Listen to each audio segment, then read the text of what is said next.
میرے دوستوں بات بتاؤ، حضرت یعقوب کا ذکر قرآن میں بھی ملتا ہے.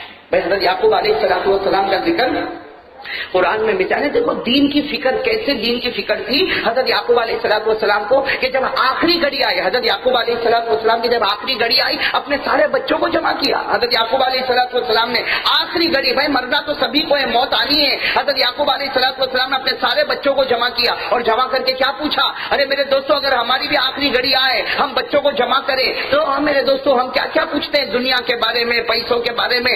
حضرت یعقوب علیہ السلام نے ایک ہی سوال پوچھا جب اپنے بچوں کو جمع کیا آخری گھڑی، اے میرے بچوں توحید پر جمو گے یا نہیں جمو گے؟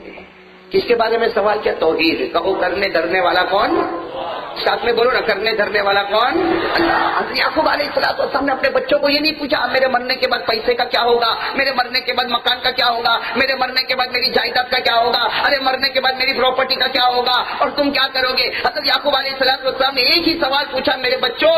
حضرت یعقوب پوچھ رہے میرے بچوں میں دنیا چھوڑ کر جاؤں گا، یہ بتاؤ میرے بعد تم کس کی عبادت کرو گے؟ سارے بچوں نے کہا ہم ایک خدا کی عبادت کریں گے، جس کی عبادت آپ کرتے تھے اسی پروردگار کی ہم بھی عبادت کریں گے. حضرت یعقوب نے کیا فرمایا، اے اللہ اب میری روح کھینچ لے، میں نے بچوں کا حق ادا کر دیا. میرے دوستو آج ہم اپنے بچوں کے بارے میں سوچیں نا، یہ میں آپ کو بتا رہا ہوں نا جو حضرت یعقوب علیہ السلام کے بارے میں یہ قرآن میں لکھا ہوا ہے. پہلے پارے میں، کون سے پارے میں؟ پہلے پارے میں. آپ کو یاد ہو میرے ساتھ میں پڑھو. حضرت یعقوب نے کیا پوچھا اپنے بچوں کو، کیا پوچھا، ام کنتم شہداء اذ حضر یعقوب الموت اذ قال لبنیہ ما تعبدون من بعدی. قرآن کریم میں اللہ نے فرمایا حضرت یعقوب نے اپنے بیٹوں کو جمع کیا اور سب سے پہلا اور یوں کہو آخری سوال پوچھا، میرے بعد، میرے دنیا سے جانے کے بعد تم کس کی عبادت کرو گے؟ بچوں نے کیا جواب دیا؟ توحید. بولو بچوں نے کیا جواب دیا؟ ایک اللہ کی. بولو کس کی؟ کیا بچوں نے فرمایا؟ قالوا نعبد الہک و الہ آبائک ابراہیم و اسماعیل و اسحاق الہا واحدا ونحن له مسلمون. بچوں نے ایک آواز میں کہا ابا اب دنیا سے جاتے ہو جاؤ لیکن ہم تو اسی خدا کی عبادت کریں گے جس خدا کی عبادت آپ نے کی ہے، حضرت ابراہیم نے کی ہے، حضرت اسماعیل نے کی ہے، حضرت اسحاق نے کی ہے. ہم اسی ایک اللہ کی عبادت کرنے والے، سب کچھ کرنے دھرنے والا کون؟ بولو اللہ ہی. اسی کی عبادت ہم کریں. عبادت کے لائق کون؟ اللہ ہی. سجدے کے لائق کون؟ اللہ ہی. ہم اگر اپنی منتیں اور مرادیں مانگے تو کس کے سامنے؟ اللہ ہی. میرے پیاروں ہماری ضرورتوں کو پورا کرنے والا کون؟ اللہ ہی. تو بات یہ چل رہی تھی کہ حضرت یعقوب علیہ السلام کو اپنے بچوں کی کس کی فکر رہی؟ دین کی فکر رہی. آج میرے پیاروں ہمیں سوچنا ہے کہ ہمیں اپنے دین کی، اپنے بچوں کے دین کی، اپنی بیوی کے دین کی ہمیں فکر ہے یا نہیں. تو بات اس پر آ رہی تھی بھائی مرنا تو سبھی کو ہے. بولو نا بھائی مرنا تو. اسی پر ہم آئے تھے حضرت، بولو نا حضرت یعقوب علیہ. اصل میں ہوا کیا معاملہ، حضرت یعقوب حضرت یوسف کے ابا، خیر حضرت یوسف بہت خوبصورت تھے، بہت خوبصورت تھے حضرت یوسف علیہ السلام، لیکن ان کے جو ابا ہے نا حضرت یعقوب یہ بھی بہت خوبصورت تھے.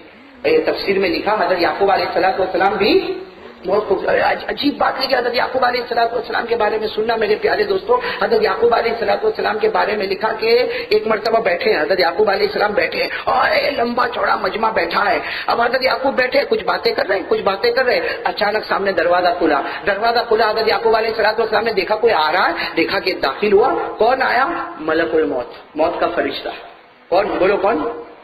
موت کا فرشتہ جو روح کو نکالا. یعقوب علیہ السلام سمجھ گئے کسی نہ کسی کی روح نکلنے والی ہے. بھائی وہ تو نبی تھے، نبی نے دیکھ لیا کہ ملک الموت ہے، انسان کی شکل میں ہے لیکن حقیقت میں فرشتہ ہے اور کسی نہ کسی کی روح نکلے گی. حضرت یعقوب علیہ السلام دیکھ رہے اتنا لمبا چوڑا مجمع، معلوم نہیں کس کی روح نکلے گی، لیکن وہ فرشتہ تو دھڑ دھڑ دھڑ دھڑ بڑھتا سیدھے حضرت یعقوب کے سامنے کھڑا ہو گیا. حضرت یعقوب سمجھ گئے یہ تو میرے ہی پاس آیا ہے.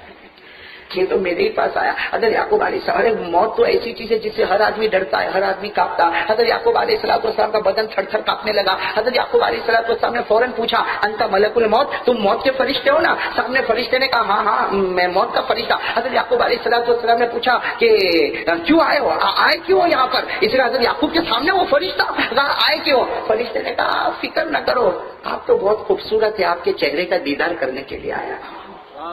آپ تو بہت خوبصورت ہو. یعقوب نے ٹھنڈی سانس لی ہوگی نا. میں کہتا ہوں اگر ہمارا زمانہ ہوتا تو کہتے بیٹھ بھائی چائے کافی ٹھنڈا کرو کیا کرنا. حضرت یعقوب علیہ السلام نے بڑی دیر تک فرشتے سے بات کیا، ملک الموت سے. حضرت یعقوب علیہ السلام بات کرتے رہے، سوال جواب بہت اطمینان سے. تھوڑی دیر میں فرشتے نے کیا کہا؟ تھوڑی دیر میں فرشتے نے کہا آپ کی اجازت ہو تو میں جاؤں. حضرت یعقوب علیہ السلام نے فرمایا کوئی بات نہیں آپ جائے. جب وہ جانے لگے تو حضرت یعقوب علیہ السلام نے پھر کہا یا ملک الموت اتنا، یعنی اے فرشتے ذرا ادھر آنا. وہ فرشتے واپس آئے. کوئی کام؟ کہا بس ایک کام ہے، تم واپس آنے والے ہو یا پھر کبھی نہیں آؤ گے؟ سمجھے آپ؟ سمجھے بات؟ فرشتے نے کہا نہیں وہ تو ایک نہ ایک دن تو آنا پڑے گا، جب روح نکالنی ہوگی تب تو آنا ہی پڑے گا، اس لیے کہ دنیا میں کوئی ہمیشہ رہنے والا تو. یعقوب نے فرمایا یہ تو مجھے معلوم ہے کہ ہمیں دنیا چھوڑنا ہے، لیکن ایک کام کرنا، ایسے ہی مت چلے آنا، 3 دن پہلے ہم کو خبر کر دے تاکہ 3 دن میں ہم بھی کیا کر لے رہے، تیاری کر لے. تیاری کے بعد پھر ٹھیک ہے 3 دن پہلے خبر کر لے. میں کہتا ہوں آج کا زمانہ ہوتا نا تو حضرت یعقوب کہتے کہ ایک مس کال ہی کر دیتا.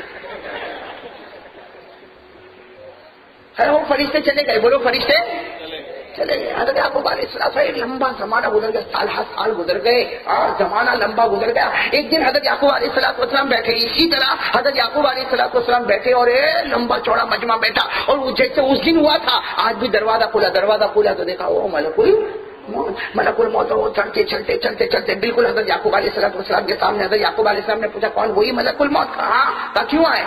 کہا کہ روح نکالنے آئے. ٹائم از اوور، وقت ختم ہو گیا، آپ کی روح.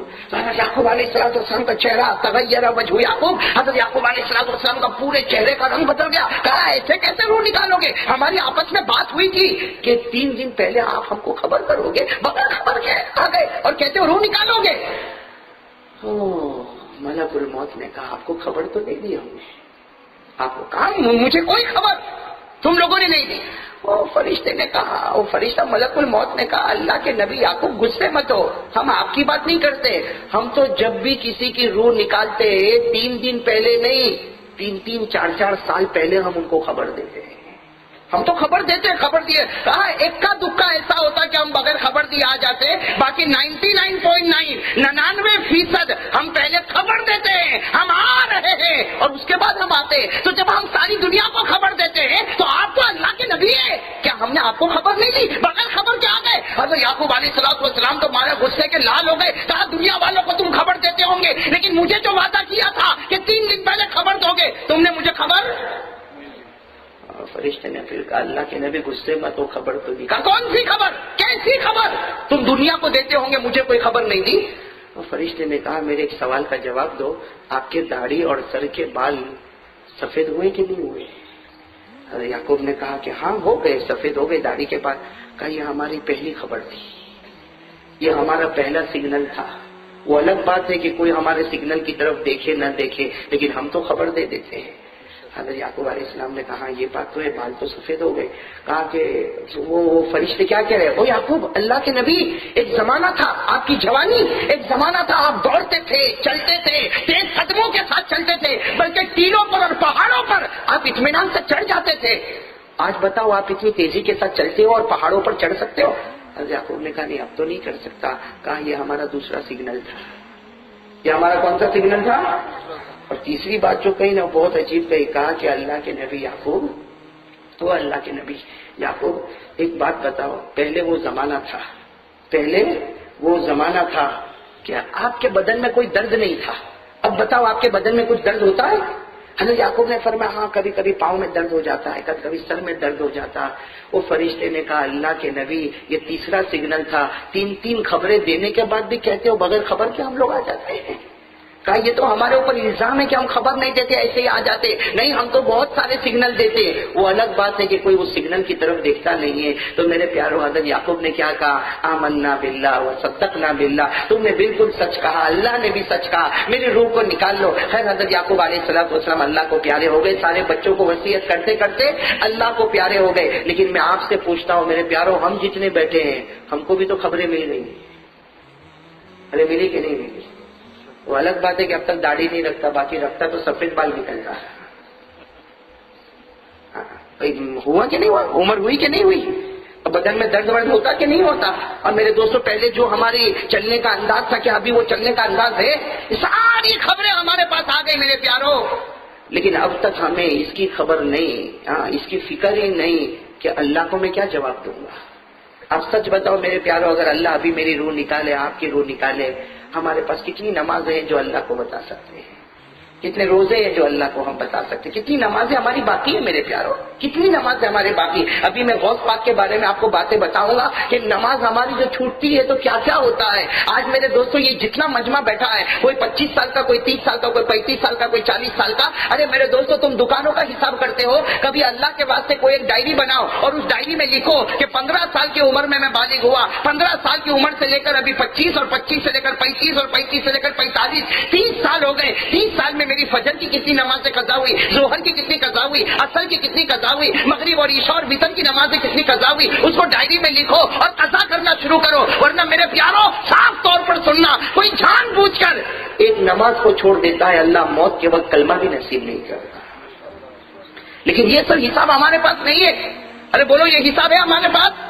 کتنی نمازیں فجر کی قضا ہوئی، کتنی ظہر کی ہوئی؟ ارے میرے دوستو اندازہ لگاؤ، حدیث پاک میں یہ نہیں لکھا اس سے کہ صحیح ٹوٹل تو کسی کو نہیں ملے گا، صحیح گنتی تو کسی کے پاس نہیں آئے گی۔ حدیث پاک میں لکھا اندازہ لگاتا جا، تحری کرتا جا اور ایک ڈائری بنا لے اور بس اس ڈائری کو دیکھ کر قضا کرتا جا، قضا کرتا جا، قضا کرتا جا۔ اور میرے پیاروں جب ساری قضا ہو جائے تو اللہ سے معافی مانگ کہ پڑھنا تو وقت پر تھا، میں بغیر وقت کے پڑھا، لیکن اللہ تو وقت والی بھی قبول کر لیتا ہے، تیری رحمت تو بغیر وقت والی بھی قبول کر لیتا ہے۔ لیکن یہ کرنے کوئی تیار نہیں۔ میرے دوستوں دیکھو، دکان کا حساب آپ کو معلوم ہوگا، آپ کا بینک بیلنس آپ کو معلوم ہوگا، آپ کا انویسٹمنٹ آپ کو معلوم ہوگا، آپ کی تجارت کے بارے میں آپ کو معلوم ہوگا، صبح سے لے کر رات تک کتنا کماتا ہے معلوم ہوگا، لیکن میرے دوستوں آنکھیں بند ہوگی۔ یاد رکھنا قبر کا عذاب بھی سب سے پہلے اسی وجہ سے آتا ہے اگر کوئی نماز چھوڑ کر آدمی قبر میں چلا گیا۔ برابر غور سے سننا، اور میں نہیں کہتا، یہ جتنے علماء بیٹھے نا صحیح میں کہتا ہوں، میں یہ کبھی نہیں کہتا، لیکن قرآن میں لکھا ہے، اس لیے مجبوراً آج کے حالات میں یہ کہنا پڑتا ہے۔ میرے پیاروں ہمیں دنیا والوں کا ڈر لگتا ہے، ہمیں دنیا کے بڑے بڑے لوگوں کا ڈر لگتا ہے، ہمیں دنیا کے بڑے بڑے انسانوں کا ڈر لگتا ہے، ارے ہمیں جناتوں کا ڈر لگتا ہے، ہمیں جنگل کے درندوں کا ڈر لگتا ہے، لیکن میرے پیاروں ڈر نہیں لگتا ہمیں تو کس کا؟ کیونکہ ہم نے جہنم کو دیکھا نہیں۔ اب میں آپ کو بتا رہا ہوں، قرآن پاک کی تفسیر کے مطابق بتا رہا ہوں، قیامت میں اللہ ایک بندے کو بلائیں گے، بولو اللہ ہم سب کی حفاظت فرمائے۔ نہیں آمین نہیں بول رہے ہو، ساتھ میں بولو آمین، اللہ ہم سب کی حفاظت فرمائے۔ ساتھ میں بولو اللہ ہم سب کی حفاظت فرمائے۔ لیکن ایک بات بہت توجہ کے ساتھ سننا، بہت توجہ کے ساتھ سننا، اور پورا مجمع سننا، پیار سے سننا، محبت سے سننا۔ صرف اتنا مجھے بتانا ہے میرے پیارو، کل قیامت کے دن اللہ ایک بندے کو بلائیں گے، حالانکہ جہنم بہت دور ہوگی، ارے بولو جہنم کئی کلومیٹر دور جہنم ہوگی، لیکن جہنم کے شعلے بھڑکتے ہوں گے، جہنم کا دھواں بھڑکتا ہوگا، جہنم کی آگ باہر نکلتی ہوگی، جہنم کی تپش باہر آتی ہوگی، اور وہ بہت دور ہوگا، بندہ بہت دور ہے، اور بولو جہنم بہت، لیکن وہ تڑپ تڑپ کر کہے گا اللہ میرے کو لگتا یہ میری کھال اتر جائے گی، اللہ یہ جلن یہ مجھ سے برداشت نہیں ہوتا۔ تو اللہ کہیں گے میرا بندہ تو جہنم سے بہت دور ہے، ابھی تو تجھے جانا ہے، اللہ میری اور آپ کی حفاظت فرمائے، بولو آمین۔ اللہ کہیں گے تجھے تو وہاں جانا ہے، کچھ کہنا ہو تو کہہ دے، اللہ کہیں گے کچھ کہنا ہے تو کہہ دے، کیونکہ جہنم میں جانا ہے، ہم نے تیرا فیصلہ جہنم کا کر لیا ہے، تجھے جہنم میں جانا ہے۔ کیا کہے گا معلوم؟ ہم سے بڑا نالائق کون ہوگا؟ کیا کہے گا معلوم اللہ کو؟ اللہ اگر ایسا کرے تو اللہ پوچھیں گے کیا کرنا؟ کہا اللہ میرے بیٹے بیٹیاں پوتے پوتیاں نواسے نواسیاں اللہ سب کو جہنم میں ڈال دے، مجھے چھوڑ دے اللہ۔ یہ انسان کہے گا، آج کتنی محبت ہے اپنے بیٹے سے، بیٹی سے، پوتے سے. ہر دادا کو پوچھو اپنے پوتے پوتیوں سے محبت کرتا ہے. ہر نانا کو پوچھو اپنے نواسے اور نواسیوں سے محبت کرتا. لیکن یہی دادا، یہی نانا، یہی باپ کل قیامت میں کہے گا اللہ میرے بیٹے لے لے، میری بیٹیاں لے لے، اللہ میرے پوتے پوتیاں، نواسے نواسیاں، اللہ سب کو جہنم میں ڈال دے لیکن مجھے چھوڑ دے. معلوم ہے اللہ کیا فرمائیں گے؟ اور کچھ بول لے، اور بھی کچھ بول. تو کیا کہے گا اللہ میری بیوی کو بھی لے لے، میرے بھائی کو بھی لے لے، اللہ جہنم میں ڈال دے، مجھے چھوڑ دے. اللہ کہیں گے اور بول. میرے تاج پور والوں، وہ یہی حد پر آئے گا، کہے گا اللہ میری ماں کو بھی جہنم میں ڈال دے، اللہ میرے باپ کو بھی جہنم میں ڈال دے. لیکن اللہ جہنم بہت خطرناک ہے، ابھی تو کتنے کلومیٹر دور ہے لیکن میرے بدن کی کھال اکھڑ رہی ہے. اے اللہ اللہ اللہ میرے اماں ابا کو بھی جہنم میں ڈال دے. اللہ کہیں گے اور بول. تو کیا کہے گا معلوم؟ اے اللہ اللہ، جیسے ہم تاج پور میں ہو، کہے گا اللہ یہ پورا تاج پور، اللہ پورا کلکتہ، اللہ اللہ پورا میرا خاندان، اللہ میرا قبیلہ، اللہ سب کو جہنم میں ڈال دے لیکن مجھے چھوڑ دے. اللہ کہیں گے اور کچھ بول. تو کیا کہے گا معلوم؟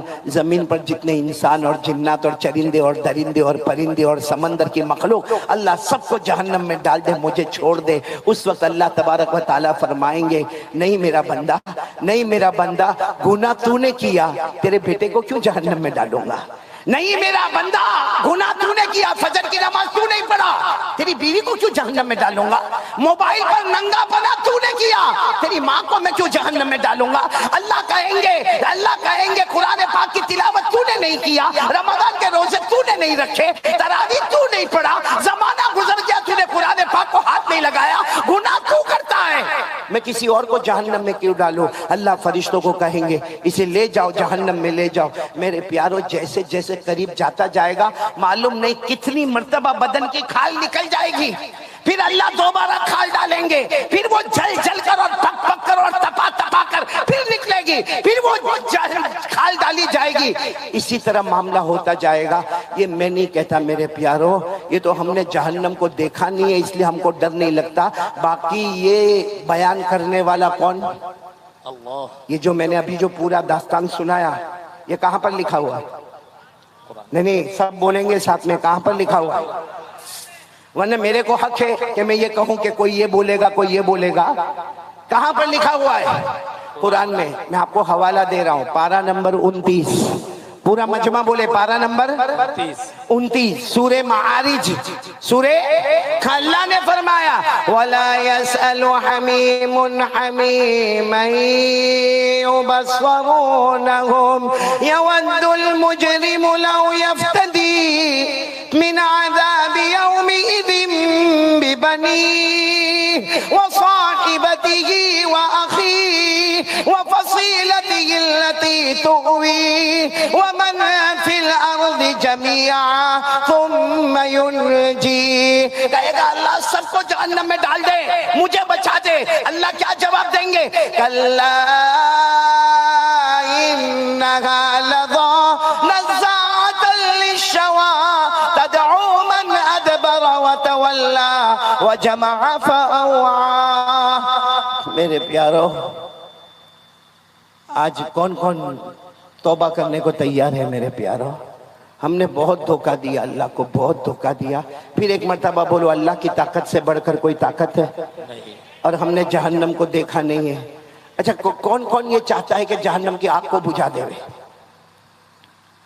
کون چاہتا ہے بھائی؟ ہاتھ اوپر کرے نا، سب کرے. جہنم کی آگ کو بجھانا نا. تو میرے پیارو جہنم کی آگ کو بجھانے کے لیے جیسے ہم نے شروع میں یہ بات کہی، کرنے دھرنے والا کون؟ اللہ. اسی اللہ کو پکارو. بولو پکارو گے انشاءاللہ؟ نہیں بولو نا اسی اللہ کو پکارو گے نا انشاءاللہ؟ ارے میرے پیارو اللہ کو پکارو. اللہ کو اتنا پیار آتا، اتنا پیار آتا. آپ سب کو معلوم ہوگا، آپ نے ایک نبی کا نام سنا ہوگا جن کا ذکر قرآن پاک میں ہے، حضرت سلیمان. بولو کون؟ حضرت سلیمان. معلوم ہے حضرت سلیمان علیہ السلام کو اللہ نے کتنی بڑی حکومت دی. حضرت سلیمان علیہ السلام کو اللہ نے بادشاہ بھی بنایا. بولو سبحان اللہ. اور ساتھ میں اللہ نے نبی بھی بنایا. بولو سبحان اللہ. نبی بھی ہے، بادشاہ بھی ہے، دنیا بھی قدموں میں ہے، آخرت بھی اور آپ لوگ سبحان اللہ بولتے جانا. حضرت سلیمان علیہ السلام کو اللہ نے وہ حکومت عطا فرمائی. حضرت سلیمان انسانوں پر حکومت کرے, بولو سبحان اللہ. جناتوں پر حکومت کرے, بولو سبحان اللہ. جنگل کے درندوں پر حکومت کرے, بولو سبحان اللہ. اڑنے والے پرندے پر حکومت کرے, بولو سبحان اللہ. سمندر کی مچھلیوں پر حکومت کرے, بولو سبحان اللہ.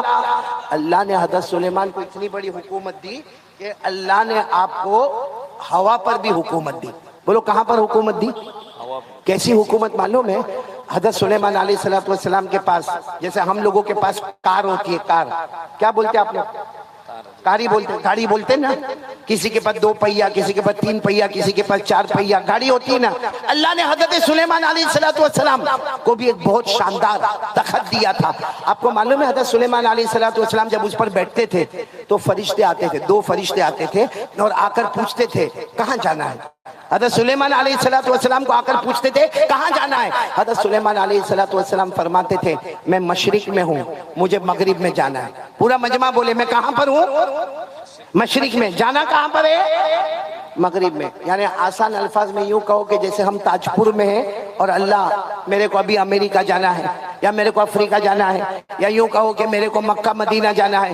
وہ 2 فرشتے جو آتے تھے نا وہ کہتے تھے آپ آرام سے بیٹھ جاؤ اپنے تخت میں, اپنی کار میں بیٹھ جاؤ اور سو جاؤ. حضرت سلیمان علیہ السلام سو جاتے تھے. بولو حضرت سلیمان علیہ السلام تھوڑی دیر ہوتی تھی وہ دونوں فرشتے کہتے تھے اللہ کے نبی اٹھو. تو کہتے تھے کیا ہوا؟ ابھی تو میں سویا ہوں. کہتے آ گئے. کہا میں مشرق سے مغرب آ گیا. کہا آ گئے. کہا کیسے اتنا جلدی آ گیا؟ وہ 2 فرشتے کہتے اللہ کے نبی اللہ نے ہوا کو بھی آپ کا غلام بنا دیا ہے. سبحان اللہ, سبحان. بولو کس کو غلام بنا دیا ہے؟ ہوا کو. اللہ نے فرمایا فَسَخَّرْنَا لَهُ الرِّيحَ تَجْرِي بِأَمْرِهِ رُخَاءً حَيْثُ أَصَابَ. اللہ تبارک و تعالیٰ فرماتے میں نے ہوا کو بھی حضرت سلیمان علیہ السلام کا غلام بنا دیا. اب پورا مجمع سننا کیونکہ ہم لوگ بھی یہ کام کرتے ہیں. اچھا حضرت سلیمان علیہ السلام کے پاس تخت ہے اور وہ آپ کو لے کر کیا کرتا ہے؟ بولو اڑتا ہے. اور مشرق سے کہاں لے جاتا ہے؟ مغرب. ایک دن حضرت سلیمان علیہ السلام اپنے تخت میں بیٹھے, بولو اپنے تخت پر بیٹھے, اور وہ تخت آپ کو لے کے بولو اڑا. جیسے اڑا ایک آدمی اپنے کھیت میں, کسان ہے, وہ کچھ زمین میں بونے کا کام کر رہا تھا. اب بونے کا کام کر رہا تھا, غریب آدمی تھا, کسان تھا. اس نے دیکھا کہ اللہ کے نبی تخت کے اوپر بیٹھے اور پھر تخت آپ کو لے کر اوپر گیا اور معلوم نہیں کہاں گیا. تو ان کی زبان سے, وہ جو کسان تھے نا, ان کی زبان سے نکلا سبحان اللہ. بولو کیا نکلا؟ پھر بولو ایک مرتبہ, پورا مجمع بولے کیا نکلا؟ ابھی بھی آواز نہیں آ رہی, بولو کیا نکلا؟ سبحان اللہ. بس ایک مرتبہ سبحان اللہ نکلا. حضرت سلیمان علیہ السلام واپس اپنا تخت لے کر سیدھے اس کے کھیت میں, جب اس کے کھیت میں آئے وہ گھبرا گیا. کیا اللہ کے نبی آپ میرے کھیت میں؟ میں غریب آدمی, میں مزدور آدمی, یہ میرا چھوٹا سا زمین کا ٹکڑا, آپ اپنا تخت لے کر میرے کھیت میں آ گئے, آخر کیا ہوا؟ وہ کسان گھبرایا. حضرت سلیمان علیہ السلام نے فرمایا تم نے ابھی کیا کہا؟ کہا میں نے سبحان اللہ کہا. کہا کیوں کہا؟ کہا آپ کا عرش ہوا میں اڑنے لگا, میں نے سبحان اللہ کہا. حضرت سلیمان کہتے ہیں اللہ نے مجھے واپس بھیجا اور کہا جا کر میرے اس بندے کو کہہ دو, میرے اس بندے کو کہہ دو. حضرت سلیمان کی بادشاہی ایک طرف ہے, ان کا تخت ایک طرف ہے, ہوا پر حکومت ایک طرف ہے, انسان جنات درندے چرندے پر حکومت ایک طرف ہے, وہ سب نیچے رہے گی اور تیرا سبحان اللہ سب سے پہلے اللہ کے پاس پہنچنے والا ہے. نعرہ تکبیر, نعرہ تکبیر. جناب قاری احمد علی صاحب. ایسے صحابی کو آپ کے سامنے پیش کر رہا ہوں, اللہ کی قسم یہ وہ صحابی ہے جن کو ہم سب جانتے ہیں, ہمارا بچہ جانتا ہے. نام ہے ان کا حضرت بلال. بولو کیا نام ہے حضرت؟ ارے بولو بھائی ساتھ میں بولو. حضرت بلال کو سب جانتے نہیں جانتے؟ میرے پیارو, حضرت بلال رضی اللہ تعالیٰ عنہ نے حالات میں زندگی گزاری. بولو گزاری کہ نہیں گزاری؟ ہم پر تو کچھ بھی حالات نہیں ہے. ارے ہم پر تو کچھ بھی حالات نہیں ہے. پورے گوگاوا میں گھوم جاؤ اور پوچھو رات کو بھوکا کون سویا؟ ارے کوئی بھوکا سویا؟ ارے کسی کے بارے میں پوچھو کہ کوئی رات کو پیاسا سویا, یا کسی کے بارے میں پوچھو کہ اس کے پاس پہننے کے کپڑے تو نہیں.